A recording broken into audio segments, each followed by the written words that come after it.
गुलाम देश की राजनीति देश के लिए थी, लेकिन आज़ाद देश की राजनीति केवल कुर्सी के लिए। और इस हवा में मेरी पार्टी भी चल पड़ी, ये मुझे दुख है। मेरी पार्टी को नहीं चलना चाहिए। देखिए, प्रदेश मेरा है, पार्टी मेरी है, लेकिन जो कुछ हो रहा है उस पर कुछ नहीं बोल पा रहा हूँ। मैं कुछ नहीं बोलूँगा। अगर आप बहुत आग्रह करोगे तो हो सकता है मेरी आंखों से कुछ आंसू तो निकल आए। शब्द मेरे पास नहीं है, बस। सर, आप प्रदेश के सबसे दिग्गज नेता हैं। भारतीय जनता पार्टी की स्थापना करने में आपका महत्वपूर्ण योगदान रहा है और पार्टी आज जिस स्थान पर पहुंची है उसमें भी आपका योगदान रहा है। परंतु जो परिस्थितियां प्रदेश में उभरी हैं उसमें कहीं ना कहीं क्या संदेश देना चाहेंगे आप? देखिए, मैं 1951-52 से भारतीय जनसंघ और फिर जनता पार्टी और फिर भारतीय जनता पार्टी में जीवन लगाया। जीवन के 70 वर्ष राजनीति में लगाए और मुझे पार्टी ने, देश ने बहुत कुछ दिया। आज मैं 90 वर्ष की आयु में हूँ। पीछे मुड़कर देखता हूँ, सोचता हूँ 51-52 में हमारी पार्टी के पास क्या था? कुछ भी नहीं था।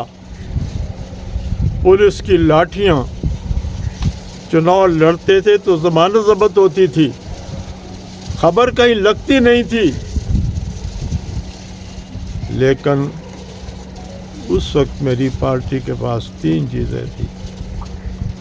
समर्पित कार्यकर्ता, देशभक्ति की विचारधारा और मूल्य आधारित राजनीति। इन 3 बातों के कारण उस वक़्त की दुनिया की सबसे छोटी पार्टी को मेरे देश की जनता ने दुनिया की सबसे बड़ी पार्टी बनाया। तो मैं यही कहता हूँ, जिस कारण हम यहाँ पहुँचे वो बातें हमको छोड़नी नहीं चाहिए। तो सर, परिस्थितियाँ बदली हैं या पार्टी के सिद्धांत बदल गए? परिस्थितियाँ तो नहीं बदली। मनुष्य परिस्थितियों को बनाता है, मनुष्य परिस्थितियों को बदलता है। पर मैं कह रहा हूँ, जो कुछ हो रहा है इस पर मुझे मत पूछो, कुछ नहीं कहूँगा। शांता जी, बात ऐसी आपने पुरानी बात कही, दौर बदल गए और आज के समय में राजनीति भी बदल गई। आज सिद्धांत खत्म हो गए राजनीति के, आप ये कहना चाह रहे हैं? मैं ये कहना चाहता हूँ कि भगवान करे देश की राजनीति में कुछ स्तर आए।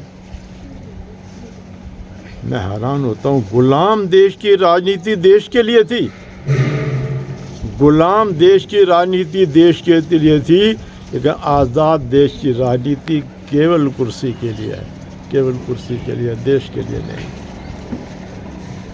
और इस हवा में मेरी पार्टी भी चल पड़ी, ये मुझे दुख है। मेरी पार्टी को नहीं चलना चाहिए।